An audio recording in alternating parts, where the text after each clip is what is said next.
things and get to know her, a little bit about her books, and maybe even get to see her dog. She said that she's been feeding them treats, and they've kind of learned if she puts her headphones on that if they bark, they might get a treat to be quiet. So we'll see what happens here. Whatever works. So first I'll tell you a little bit about Valerie. I'll get her official bio here.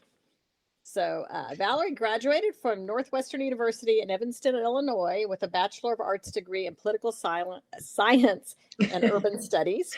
She later went on to get a Master of Science in Administration from the University of Notre Dame and a Master of Fine Arts in Writing Popular Fiction from Seton Hill University. So she's very well educated. Oh, wow, yeah. Perpetual student. By day, Valerie is an operations manager at a call center for an appliance manufacturer. And at night, Valerie writes cozy mysteries, children's books, and screenplays. She currently lives in Eastern Tennessee with her 2 poodles, Kensington and Chloe. And can you tell us how Kensington got her name? I know the story. Kensington, I named her after my publisher. So Kensington, I call her Kinsey, but she got named after the publisher. So that's also Melissa's publisher. Yeah. Oh, yay. Yeah. I guess it's a good thing I didn't sign with Penguin. Exactly. Yeah. That would have taken some explaining, right? Yeah. Like, you have to keep publishing me. I named my dog after you.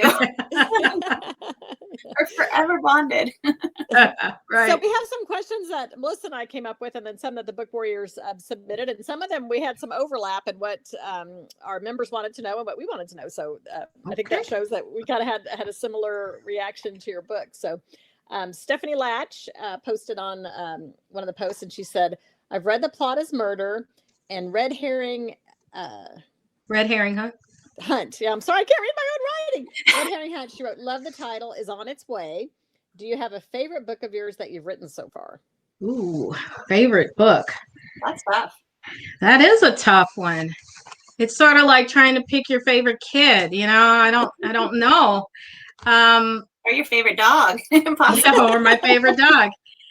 You know, each one of the series, there's something. I write 3 series. And so I have my mystery bookshop series, which The Plot is Murder.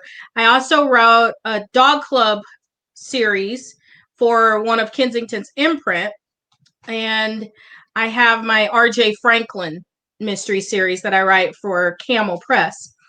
And each one of the series has some part of me, right? So my R.J. Franklin series was the first book in that series is called Traveling Shoes. And that was the first book I wrote.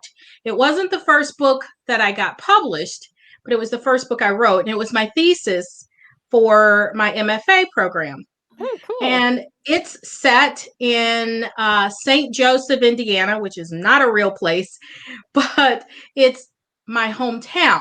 So South Bend is in St. Joseph County. And the detective, it's a police procedural / cozy. And the detective is very close with his godmother, Mama B. And she is based on my godmother.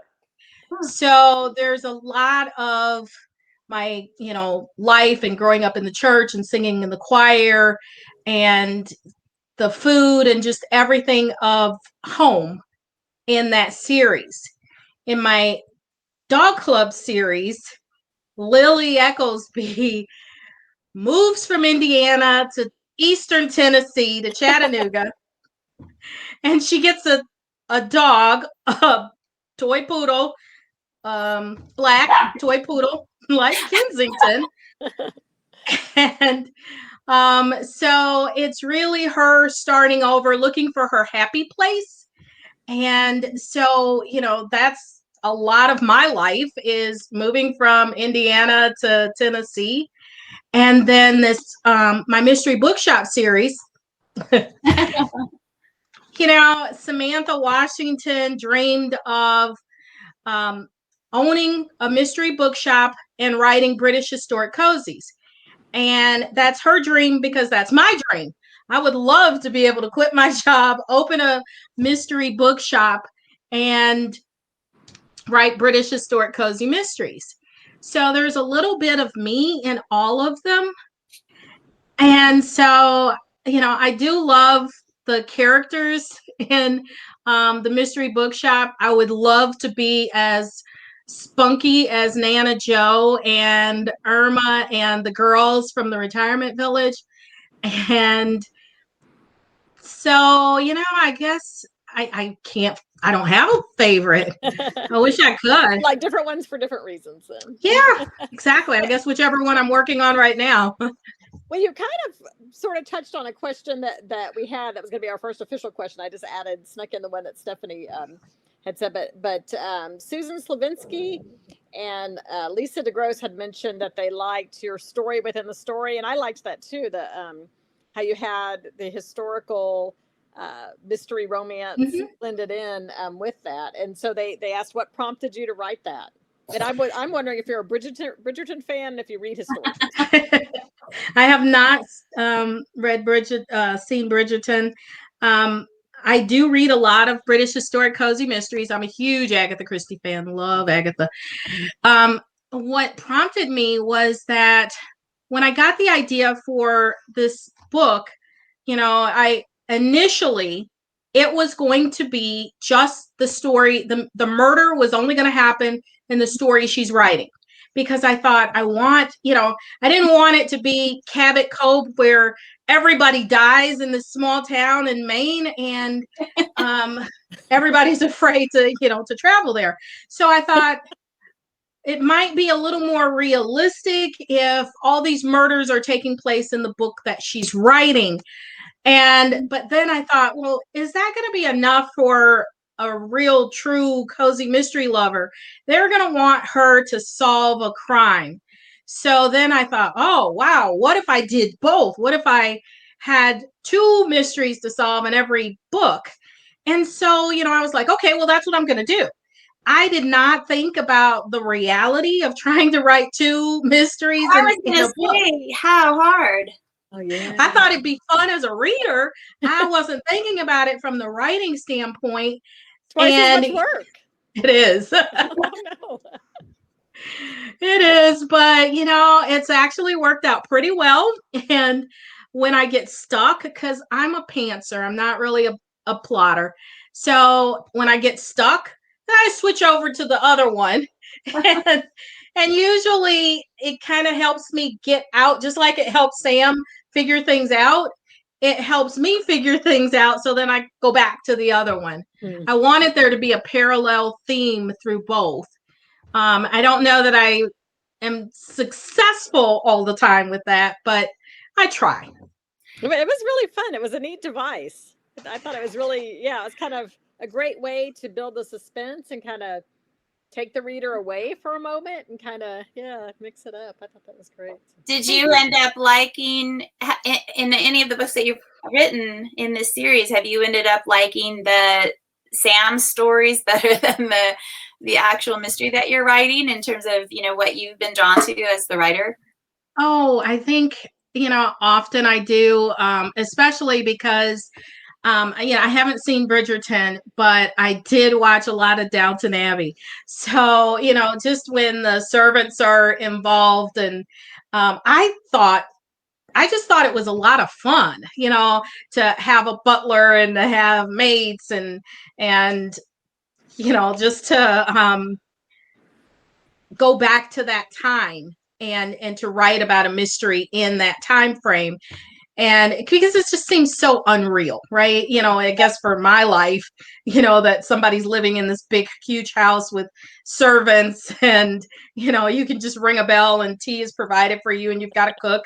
So to me, it just seemed like a lot of fun. And I just wanted to, I enjoy writing it. So yeah, I do get a lot of enjoyment out of writing the story that Sam's writing about. They can keep the corsets, though. They can keep all of that. That's the early days Spanx. So we have a comment from Susan Slavinsky, right? And that's is she the one that you read the question from earlier? Yeah, she'd asked about the story within the story. Yeah, okay. So she says, being of a certain age, I love Nana Joe's friends being so feisty and jumping in to help. Are they based on people you know or have contact with? So not really. There's no real one Nana Joe person or Irma. But my first job, real job after college, was I worked at an area agency on aging.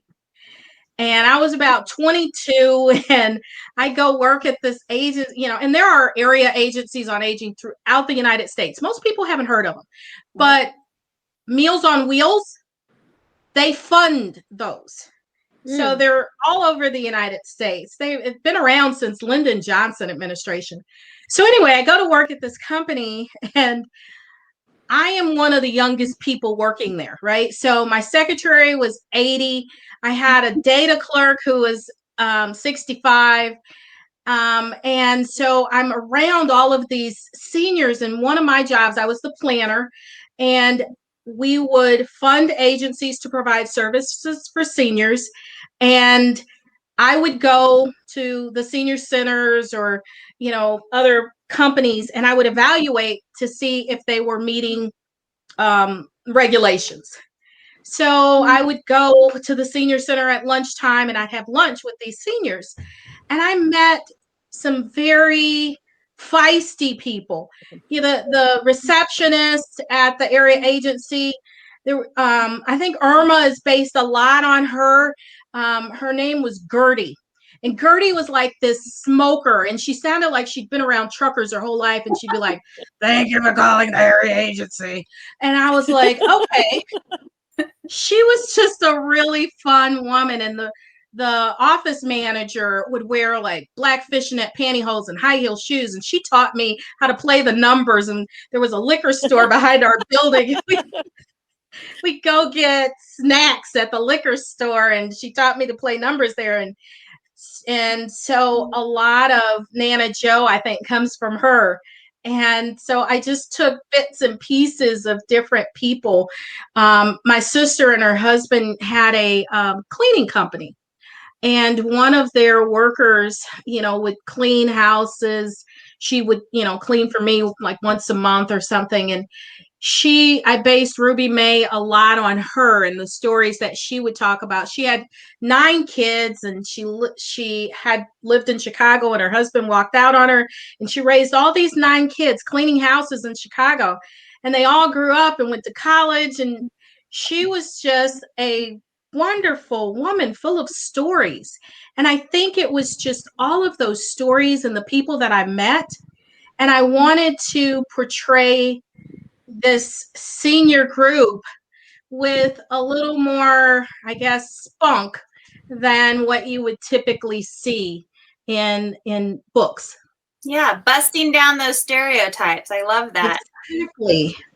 Well, these were some interesting women. I learned a whole lot. And, my biggest problem with going to the senior centers was that the food had to be at a certain temperature, and they weren't supposed to take it home. But they would come with their Tupperware, and they would wrap up the food, and they put it in their purse. And I'm like, look, you can't do that while I'm here. If you I can't see you do this. And they would tell me these stories about going through World War II and going through the Depression, and how you never threw anything away. And so, it was just part of what made them who they were. And so I just learned so much from that time. Well, my in-laws lived in, retirement community, and it was amazing the stuff that was going on there. They had a ukulele group, these people play ukulele and perform, and they were always having really cool speakers come in, and they'd play all kinds of games, poker, bingo. They always had something fun going on.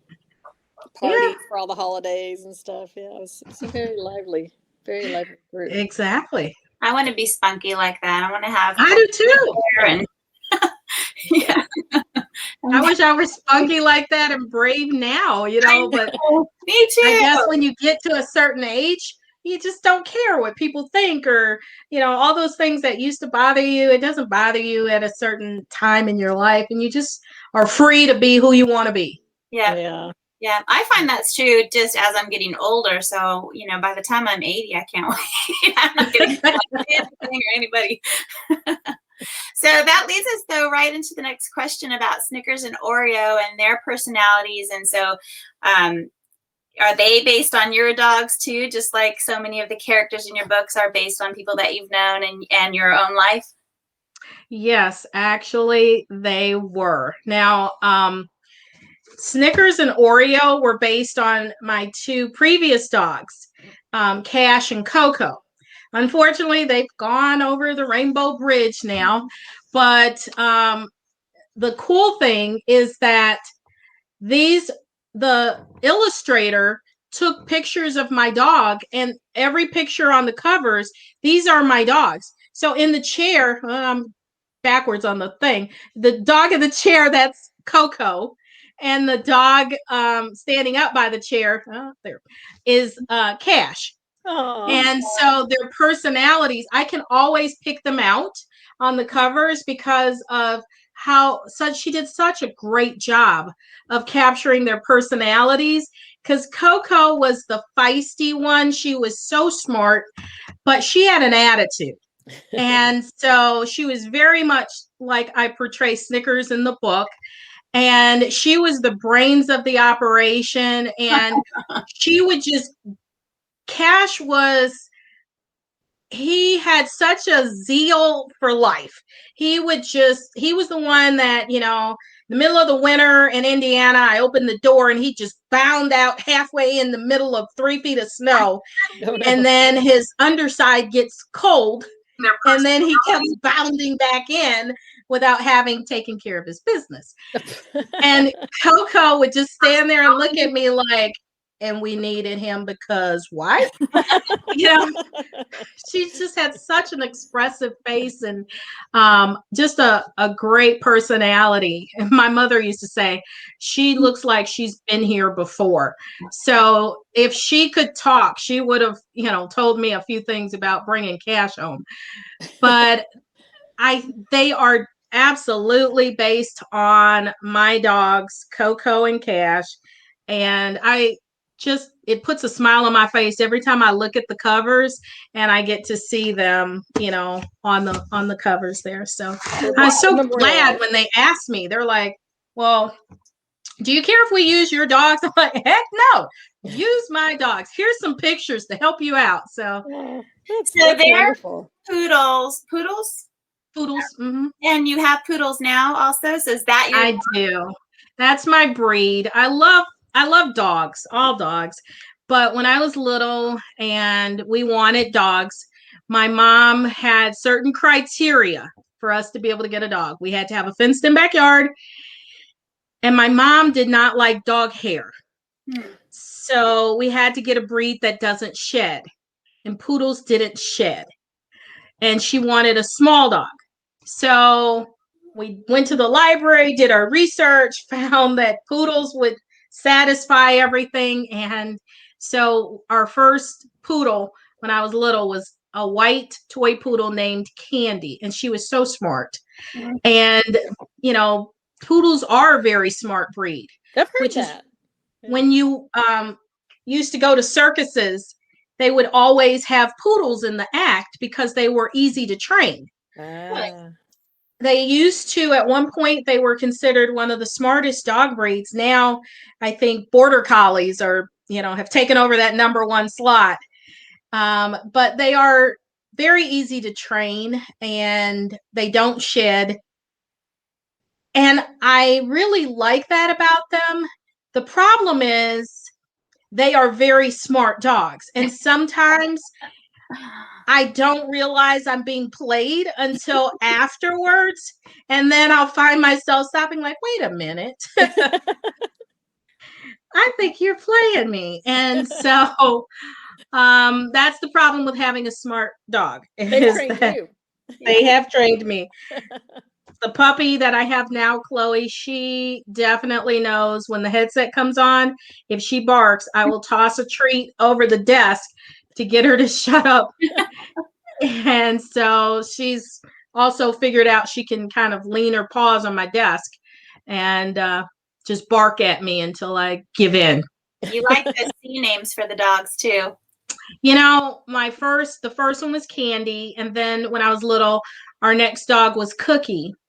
So I thought I'm going to continue it. So then I got Coco and Cash, and I decided maybe I need to get away from the food references here because it's putting on the pounds.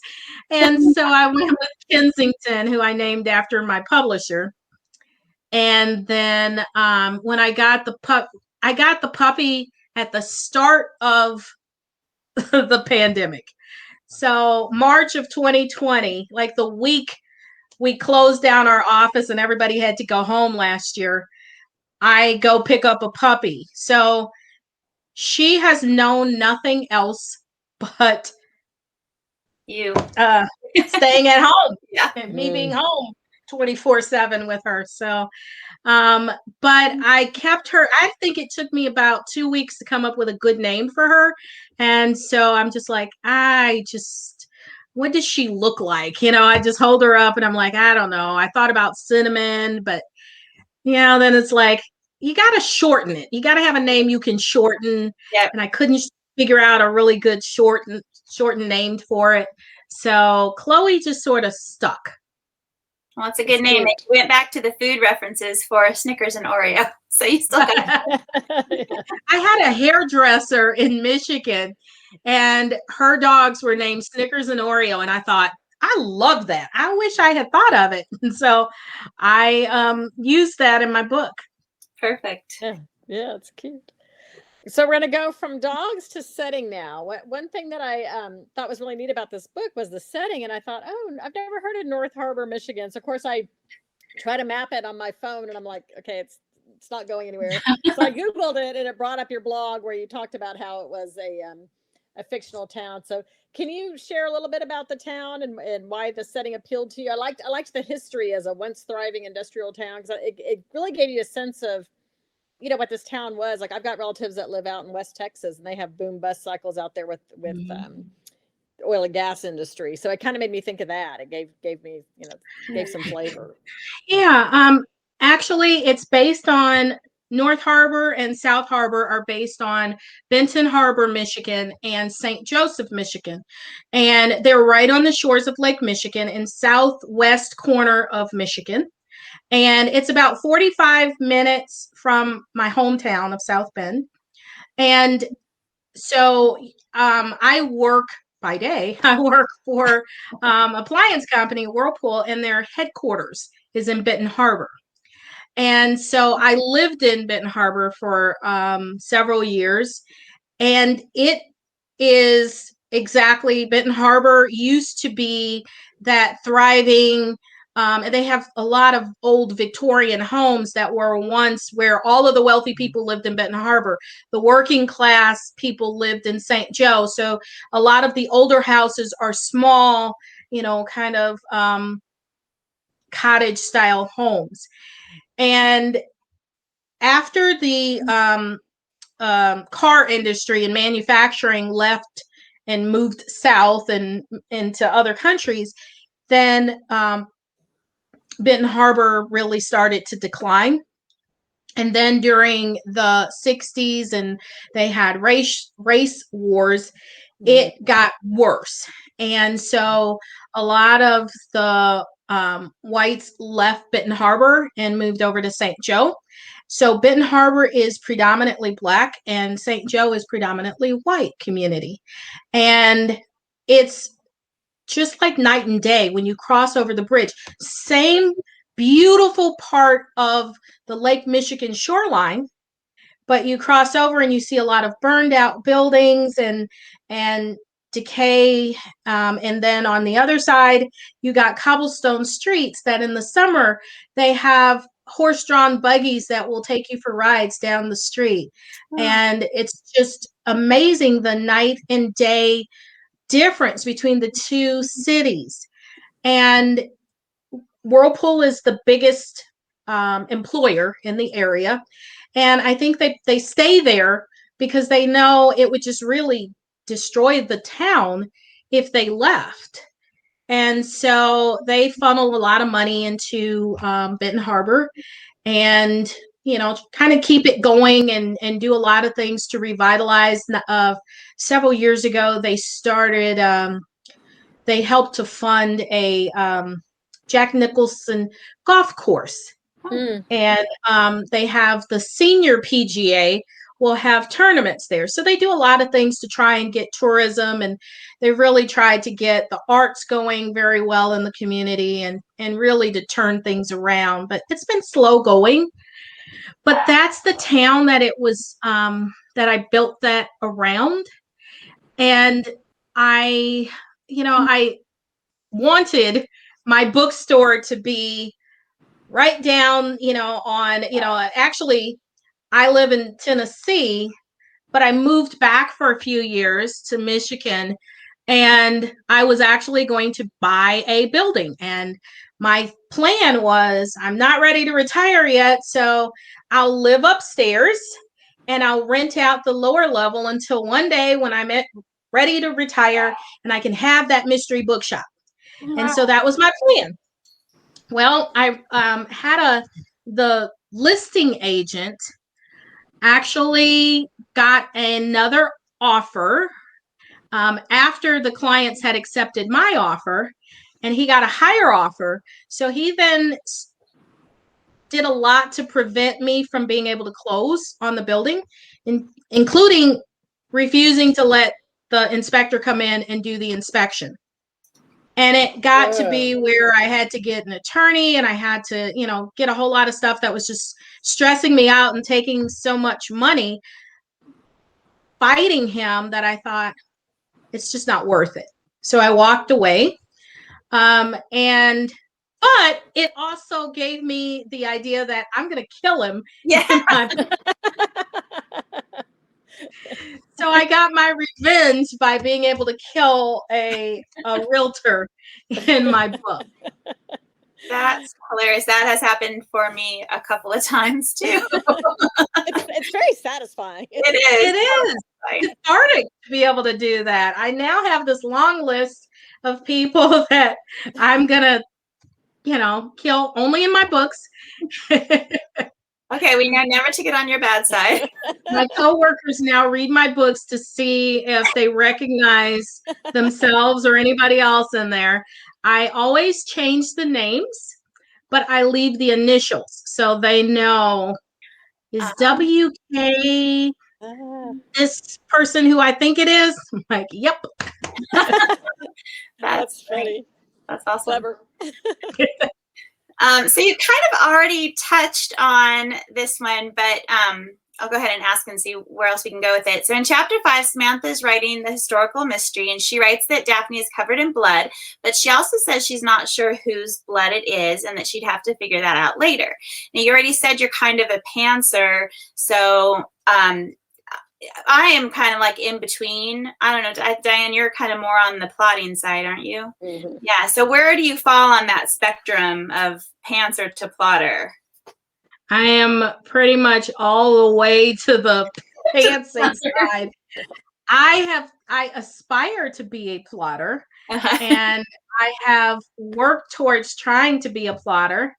It just, if I know what's going to happen, I get bored and I don't want to finish the book. You said that too, I think. I really enjoy just seeing where the characters will take me. I spend a lot of time on characters and character development, so I feel like I really know my characters. And because I know them, I know how they would respond when put in different situations. Mm-hmm. So that, I think, helps a lot. My editor, I think, would love for me to be a plotter. I think, he wants these long, like the longer the better synopsis turned in before he greenlights me to write my book. And I've explained to him that I'm a pantser. So we've come to this kind of compromise where I write like a 5 or a 6 page synopsis, and I just sort of fudge my way through. So there's long blocks of description about a dress or the sunset where I'm just trying to put some words in there to build it along. And Fill then the page. yeah, and then somebody dies. And then, there's this glorious sunrise, and look at the architecture of the building. Isn't it wonderful?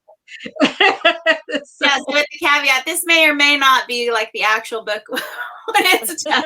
exactly. And I don't think the killer is the same in any synopsis I've sent him at the beginning to with it comes out at the final in the book. And I'm like, okay, well, I think he's just sort of used to that part, but I try to keep it as, the basics of what I told him it was going to be. Because the first book in my dog club series, I did like a 180, and he was not happy at all. I mean, he's like, I don't recognize this story. And I'm like, well, that's because as I was writing it, Albert just needed to die. Albert was evil, and I needed to kill him, and he had to die. So that just changed everything right there. And so I'm like, do you want me to redo it? And he's like, no. But next time, can you talk to me before you just totally change the story? So I try to keep it as close to what, the probably 5 good lines of what I told him was going to happen in the book. We've got an interesting some feedback here. It says, well, I really like the mysteries in your books, both historical and contemporary. Your attention to the characters and the interactions between them is what keeps me coming back for more. So I love your characters too. I mean, that's thank you. Everybody picking up on the older women and how fun they were and stuff. So yeah, that's good, because mysteries are usually thought of as being plot driven. And even have plot in your title of this one, but that is interesting, that people do come for the characters too. They have to care if it gets solved. They have to care about the people that are there. So, okay, so let's see. My next question. We've already kind of talked about this, whether your characters are based on real life people. So I'll skip to my next one.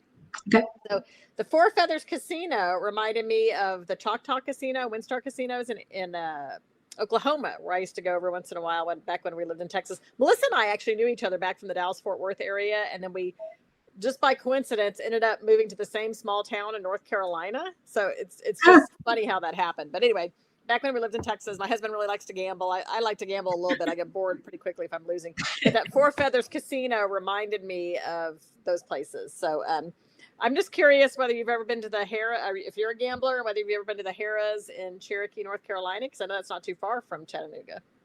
I have been to the Harrahs in North Carolina, but only a couple of times. I think maybe 3 or 4 times.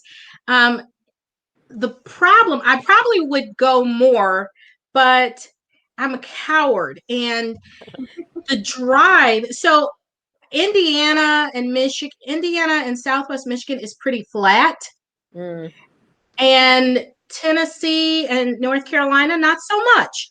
Yep. So 64 is the highway that would take me to North Carolina. And it is 1 lane each way. There's a mountain, 1 lane each way, and then a huge drop off to the Ocoee River. And it took me literally 3 times before I actually was able to make it around that 64 through Tennessee and into North Carolina, just because it was so scary to me. I mean, they have talked about your fear of heights, so I didn't realize I had one until I, moved down here. But they have that aluminum foil barrier that is not going to keep your car from tumbling off of that mountain. Yeah. And the cars come around so fast that, they come around and they're in your lane when they, make sharp turns. And I was just so scared. And I was like, God, if you get me off of this, I'm going to turn around. I just need a place to turn around. And then I found a little turnaround spot and I took myself home. And then I'm like, I'm a big girl. I can do this. I can drive this. And I tried, and I got a little bit further, and then I turned around and came back. It took me at least 3 trips before I finally made it. And so that is just so terrifying to me that I have not been but a handful of times. The Four Feathers is actually based on a casino in New Buffalo, Michigan called the Four Winds Casino. And so I like to gamble. I like to play penny slots. So I don't Me too. I don't play a lot, but I find it because the slot machines now are so much like video games Yeah. that I find it entertaining. And like, oh, I want to play Wonder Woman, and watch the videos that pop up periodically. And so yeah, but I play penny slots. I'm not a serious, like, I've never played table games or and I think I may have sat on a nickel machine once in my life, and I'm like, oh, that's big money when you're going up to nickels. Yeah. I don't like to lose that much money, so my budget's usually pretty small too. We have another person who said they don't like those kind of roads either, and yeah, I don't know if any of y'all heard, but part of that Highway 1 in California collapsed into the ocean. Oh, and I remember driving that with my husband years ago. We were going south from San Francisco down to Carmel and Big Sur, and just being so terrified. And I don't think there was even a guardrail. I could be wrong, but if there was a guardrail, it was like you're saying, like a little aluminum foil thing. And just looking at the sheer drop to the ocean, and people coming north, Yeah. being, looking out the ocean halfway in the lane, exactly like what you're saying. And I remember telling him, I was like, we should just drive off the side when we know what's going to happen. That way we know what's going to happen. And I was like, we're never doing this again. And you can't get off it. Once you're on it, there is nowhere to get off. You're stuck just going in and out. I mean, it was absolutely gorgeous, the view, but I couldn't enjoy it. Same with Pikes Peak, Colorado. That was terrifying too. But. Yeah, I can't drive up Lookout Mountain. So if you ever read my dog club series, Lily can't drive up Lookout Mountain, and I can't drive up Lookout Mountain. So I've been here like 14 years, and I have not been able to drive up that mountain. So have you ridden the incline? No. That's kind of fun. I've done that a couple times. That was fun. I would like at some point to go up there, and one of my friends, Gretchen Archer, she says she's gonna come down and she's like, you drive to the foot of the mountain and I'll come and get you and drive you up. I'm like, okay, that's about the only way I'm gonna make it up there if somebody drives me. It's a beautiful view from up there. But yeah, those mountain roads. I wouldn't know. Well, and now with texting and all, yeah, it's like taking your life in your hands. Yeah. Okay, so another question we have is going back to the beginning of your writing career. So we have it, Samantha doesn't want anybody to see her story as she's writing it. And, as new writers, that's a real thing. Were you hesitant to share your writing at the beginning? Or yeah. Like, did you? It's still hard. I mean, I just released my 14th book, and it's still hard for me to say, "Oh, I'm an author." I'm like, "Yeah, I write," and so it was very hard. There were very few people that knew that I wanted to write. I feel like at one point, you got to come out of the closet and tell people, I'm a writer, and so I finally did, but it was still sort of like, well, I want to be a writer. I guess it's just it's sort of like having your baby. It's something that's really close to your heart. And then I think the most terrifying thing is when somebody says, oh, I'm reading your book. I'm like, oh dear God, I hope you like it. I hope you realize I killed you in it. I know, because then you're waiting for them to say they like it. I have a friend who started one of my books, and she says, "Oh, I'm reading your book," and I'm waiting. Well, okay, what do you think? Do you like it? And she hasn't said anything. I'm like, oh my gosh, what does that mean? So it's hard. I think I wrote a blog post about your baby's ugly. You that's kind of how you feel when you get a review. Sometimes it's it could be valid, but sometimes you get a review and they just basically rip it to shreds. And I had someone send me something and they're like, well, you don't spell the words the way they're spelled in England. And I'm like, well, I asked my publisher and he said, no, we're going to spell it the way it's spelled in the United States. So it's not that I didn't know that things are spelled differently in England than they are in the US. It's that this was a decision that was made. So, sometimes you get criticism and, maybe some of it's valid that, oh, I could have done that. I think the worst one is I had in one of my dog club series, someone said, you called a car a Chrysler Charger or something like that. And I'm like, yeah, that was a mistake. Sorry. Oh well. Yeah, I mean it's amazing to me how many passes you can go over a manuscript and then there's still find errors or grammatical errors or typos. And I'm like, I think The Plot is Murder must have been gone through 9 passes of edits. And people still will write and said, yeah, you spelled deceptive wrong on page 63 or something. And I'm like, I know, I'm sorry.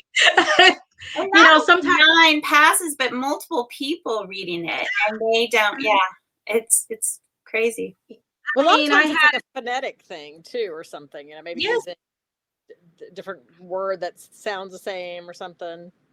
Yeah, and I think the one that really gets me is it's spelled right. It's just used the wrong version of it, right? Yeah. So they're like, you should have used this version as opposed to this one, and I'm like, yeah. I wish the 5 different people that looked at it, we had caught that. Sorry. Yeah. Sorry, it was written by human beings and edited by human beings. Yeah. My theory is that someplace after everything has gone through final galley edits, that gremlins come in and they change them at that point. I think every author's had that though, because I had one, and sometimes it's like the places you're used to seeing the most that you just sort of take for granted. And I called, a road I drove on all the time, the Dallas Fort Worth area. I think I called it interstate whatever or highway whatever, and it was the opposite. And somebody said that. And then I had somebody that didn't like that I called the town of Arlington, that I basically referred to it as like a bedroom community. They're like, it's a city in its own right. And I'm like, I know, I lived there. And then I had someone one time that I mentioned an ice storm, and they said, this author must have never been to the Dallas Fort Worth area. We don't get ice. It's like, oh, you should to show you.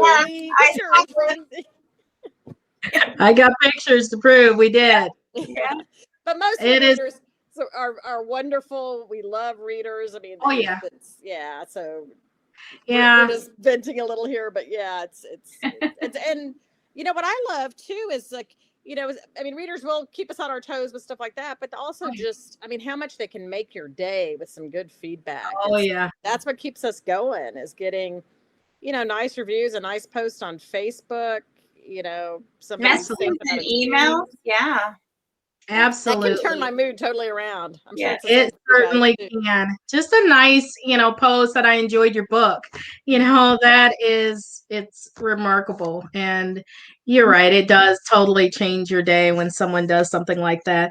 But your point about, Arlington, I think that's one of the reasons why I usually change the name. So people don't write and say, oh, well, that street has a dead end, so there's no way this could have happened or this could have happened. And I'm like, now it's a fictional place, kind of loosely based on these cities, but it didn't tie me to having to make everything exactly the way it is in St. Joseph and Benton Harbor. Because there are those people that are looking for that, or that will certainly let you know that it's not accurate. Yeah. It's not accurate. That was 40 years ago. Now we have it this way.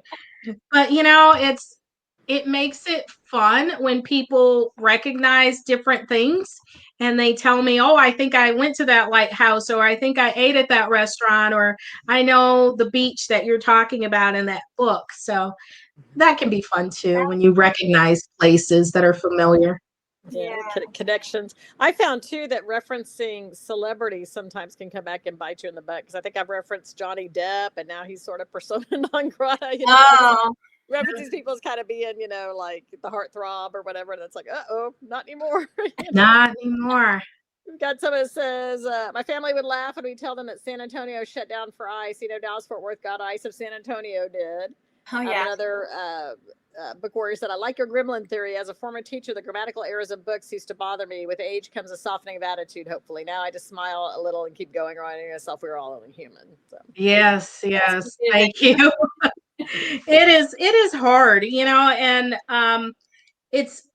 I think all of us as, writers, you too as well, you want other eyes to look at this, and I will pay a freelance editor to look at it before I send it to my editor at Kensington. And it's amazing that we missed this. I'm like, how did all of these people miss this? So usually it means they were engrossed in the story. Yeah. So I hope details went by. That's my theory. They were so engrossed in I like that theory. Let's I stick like that theory too. That works. And I think it's probably true in some cases, that they're, and we just see what we expect too, I think. Yeah, there's a lot of that. I had to put that in there. So. Do you want to read the last question we have? Yes, because I guess I skipped some of mine since they already had kind of come up naturally. So, okay, so it caught my attention that one of the women said she'll dance on that PRICK's grave. And I'm like, ooh, bad word.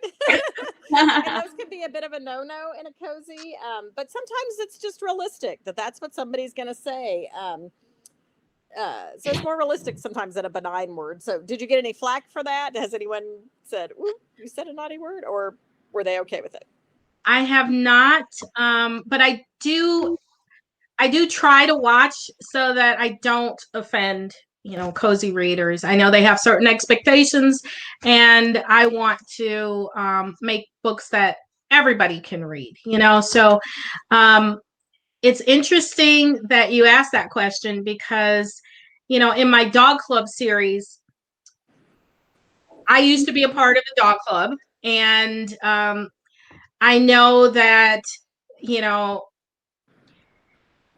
basically people who are involved with dogs, you have a male is a dog and a female is a bitch. And I use that term appropriately in the book. And I remember I sent it to my editor and I said, I think I'm going to change that. I'm not sure if cozy readers are going to be okay. He's like, I don't have a problem with it because of the context, because this is, the right word. And this is what anybody who breeds dogs and who's around dogs, and, that's what they would say. But I think I chickened out at the end and I changed it. Right. So I think that I try to, adhere to what the expectations are for cozy readers. I don't want to, certainly drop any F-bombs or anything that would be very offensive to cozy readers. And I think you notice that whenever Irma's getting ready to swear, she breaks out in the coughing fit. So someone interrupts her, cuts her off. I loved that. I was like, I know what she's doing. That's a trick. So I have not gotten feedback for that one. No one has said anything. So, I think it's maybe maybe the envelope is stretching a little bit. I don't know, but I don't want it to go too far, because that's kind of what makes a cozy. Yeah. But yeah, so far so good. Fingers crossed. I haven't gotten to anybody there. I guess they're all distracted by the misused word on page 60. We've had a comment that it's so funny when the lady shush Irma right before she lets loose with an epithet, because we all know what she's going to say. Love it. Then somebody else said, I've done beta reading for a couple authors and you really can't catch everything. I do multiple readings and know I probably missed something. Y'all are human and so is everyone else. We all just do our best. And then someone who got here late says, I'm so sorry, but I hope this hasn't already been asked, but I'm curious as to whether or not this COVID time has made a difference in your writing. It has.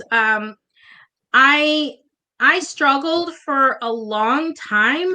I don't think any of us expected that we'd be kind of quarantined as long as we have. And I recognized that I just couldn't write. And there was so much going on last year. I just could not write. And I realized part of my problem, I analyze everything to death. So that's, I realized that part of my problem is I needed a change. So normally in my normal life, I would be at work during the day. I'd come home, grab some food, sit down in my office and write. Well, now I am in my office from 8 o'clock in the morning until 8 o'clock at night. And I needed a change of pace. And so some of that was just changes I made on my own. I started taking a notepad and pen, and I'd get me and the poodles, and we get in the car, and I drive to a park, and I would just write so I could have a change of scenery. At one point, I had I can't remember what was going on. Oh, I got a new desk. I basically redid my office. I got a new desk, and I had to, and my old desk was taken out. And then I got a call that, oh, because of COVID, your delivery's been delayed and you're not going to get it for 2 more weeks. Oh, no. So I am in my dining room. So at least just even moving to a different room of the house helped me. And I realized that I had to make certain changes. I couldn't just sit down and write like I had in the past. So being in in the same room all day with my dogs has definitely been a struggle. But I am learning how to adapt so that I can keep my creativity flowing. And actually, one of the things I did, I had a deadline and I'm like, I've got to get some writing done. And I booked a hotel. I went to a hotel for a weekend, and that was a little scary, but it was a nice Marriott, and they had all these protocols in place where everybody wore a mask and no more than 4 people in an elevator, and everything was sanitized, and you couldn't even get room service. It's like when you get in that room, they will not come in. If you need towels or anything, you have to go down to the lobby and get them. And so I felt safe there, but it was just a different set of walls to look at. And that alone was enough to help me to be able to write. I find that's true. Just working at home as a writer, sometimes I just don't feel like coming into my office, and so I stay on the couch or whatever. And I find that I'm just far less productive, and I don't like writing in the place that we live, and that you're watching TV or you're, playing games or whatever. So I'm much more productive when I go into my office and I can separate that workspace from that living space. Yeah. And mentally separate it too. Yeah. Mm-hmm. Yeah. We have another comment about going back to the dog day. It says, yes, among dog people, you are fine watching the faces of non-dog show people when a child refers to that lovely bitch or something similar is priceless. I showed my dogs for many years. Yes, it is shocking, to just watch their face but everybody at dog shows are, they're saying the same things. And in fact, there's like titles in, the best bitch and the best, dog. They each win a title, and then they compete against each other for the best bitch title. They get a ribbon. So you were telling us at the beginning about when I asked you, should we call you VM or Valerie? So how did I imagine people are curious. I was curious how the VM came about. I know you don't think it's an exciting story, but I think it's interesting.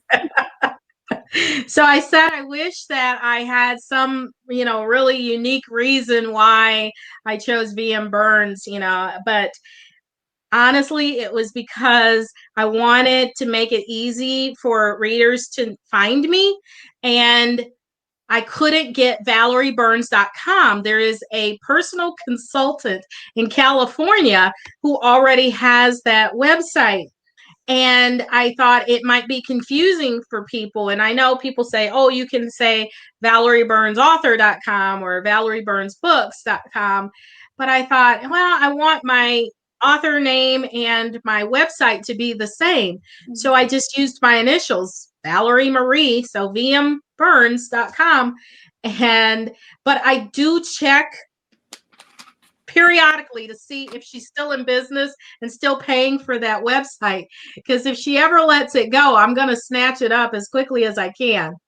But no, unfortunately, no. I wish, that there was some good story behind it. Like, there's, maybe an alias or something. I'm going in the witness protection program or something. I wish there was some exciting reason behind it, but well, if she ever turns up murdered, we'll know what happened. I hadn't thought about that way of getting the domain. Be first in line for the domain. So what's next for you? Oh, wow. So I write the 3 series. The Dog Club series is finished. I did 5 books in that series. There will be 7 books in the Mystery Bookshop series. So we've got one more coming in December of 2021. And I have one more book in my R.J. Franklin series. And then right now I'm working on a proposal for another series. And I hope that there is an editor that's interested. And but I really love cozies. I thought about trying to write a thriller. I just don't know. I'd love to write in a lot of different genres. I think I could maybe do one romance, one horror, one, science fiction, maybe one fantasy. I don't know, but I'd love to write. I love reading in all those different genres. I just really love cozies. So, right, I had tried to, I started a thriller, but I don't think I want to write it. I think I want to just write another cozy. Do you read a lot of cozies? I do. You have a I favorite? do. My bookshelves are full of cozies. Do you have a couple favorite series? Oh my goodness. I love Victoria Thompson's Gaslight series. Oh, I love Emily Brightwell's Mrs. Jeffers series. In fact, I just got I got behind and I just got the 2 books. Oh, that's my Dog Club series. I just got 2 books delivered. Oh, here they are. I just got the last 2 that she put out in the Mrs. Jeffries series that I'm looking forward to reading. So I like a lot of historic. Yeah. And so those are just a couple of my favorites. And let's see, I love Lorian Berenson's Melanie Travis series. Do you think you'll ever write your own just straight historical cozy series and go that? I'd love to. I would love to. The one thing about writing a historic series is all of the research that goes into it. And I didn't realize, I like research and it's really easy to fall down a rabbit hole and spend hours, looking up, what the name of a ship that traveled from England to the United States in 1938, or what radio shows were popular in 1938 in Great Britain. One thing that I've found even more challenging about that, though, and I have so much more respect for people who write these, especially British historic cozy mysteries, is that a lot of what we see in the United States when we Google is from the U.S. perspective and not necessarily from whatever other country you're writing from's perspective. So I can Google what refrigerators were available, what manufacturer of refrigerator, or if they had refrigerators or stoves, but those might not be the same ones that they had in England in 1938, or what cars were popular, or what songs were popular. That's a good point. Yeah, I've never thought about that, but that's. Yeah, if you want, the authenticity. I remember wanting to describe Daphne as like a prom queen and thinking, well, did they have proms in England in 1938? Do they have proms in now? I don't know. So, it really led me down a path. So the research is very intensive. And so, I enjoy that, but it does take a lot more work and time. Yeah. But yes, I would love to just write a straight historic cozy mystery. I've heard some historical writers say the great thing about writing historicals is like they never go out of style. Like, it's really easy if we write something like I mean, even just looking back at my first series, like they weren't texting because texting didn't exist then. Yeah. So, it can feel a little dated, but historical stuff is never going to feel dated because it was always historical.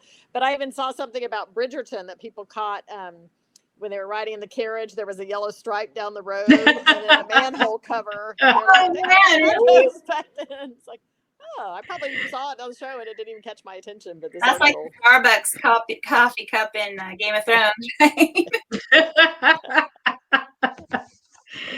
I hope they do that deliberately, right? That they're like, let's see if people catch this. We're going to put a radio in this.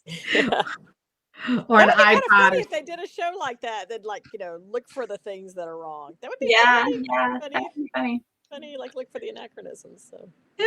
So you had a book that came out 2 weeks ago, a week ago. I did. So the 6th book in this series, A Tourist Guide to Murder, came out on the 26th, so last Tuesday.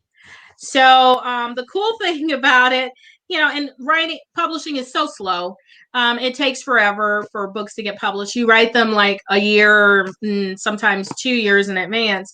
And Samantha, Nana, Joe, and the girls make a trip to England for Sam to research her book.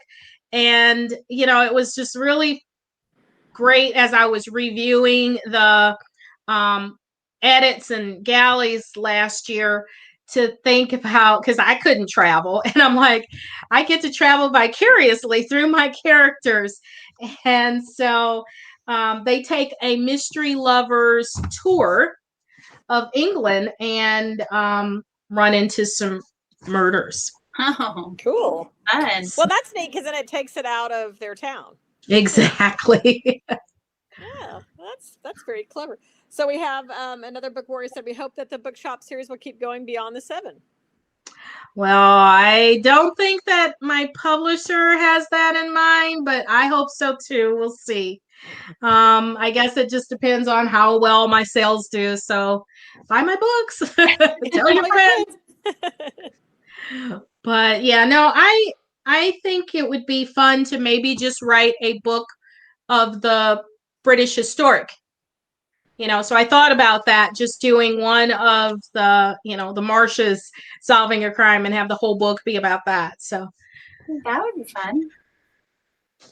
That might be, I think so. Really great, actually. Have you talked to your editor about that? Well, not really. Not, more we talked about maybe continuing the series and possibly doing it, but not just doing the one. I thought about a novella. You could do a novella and you could indie publish it. Yes, I could. Yeah. I don't know if I'm smart enough for that. Like, I feel like indie publishers know so much more about this than I do. So, Diane and I both dipped our toes in. We're learning as we go. There's a lot to learn, but yeah, we can. A lot of moving parts. Yeah, we can share what we know with you. I would appreciate it. I really suck at titles and covers. So I really appreciated my publisher for coming up with those. I don't know what I want.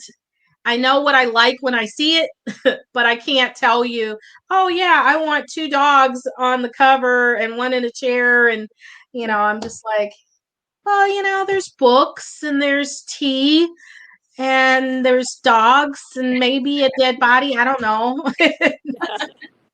Well, it is nice just to be able to focus just on the writing and not have to worry about all the, well, of course, even with the traditionally published books, there's the promotion and getting the word out and all that, Yeah. but not having to worry about formatting and covers and uploading and all that. Yep. Yeah, but once you figure that out, I mean, I feel like that's not too hard. I think the big obstacle, which is true in traditional publishing too, is just finding our readers, So, Yeah, but once you have your base, series to do the historical, tie-in, I think that would be so fun. yeah, I hope so. We'll see. Yeah.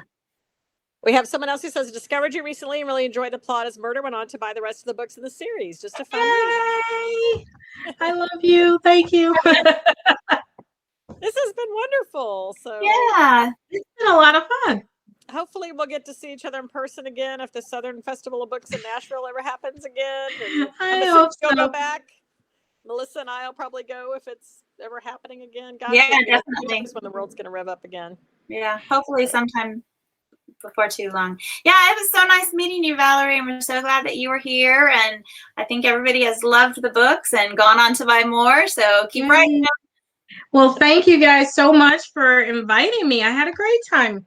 Thank you. It's been a lot of fun. For being here. We appreciate it. And thank you, Book Warriors. All right, y'all. Have a great everyone. rest of the evening. Thank you.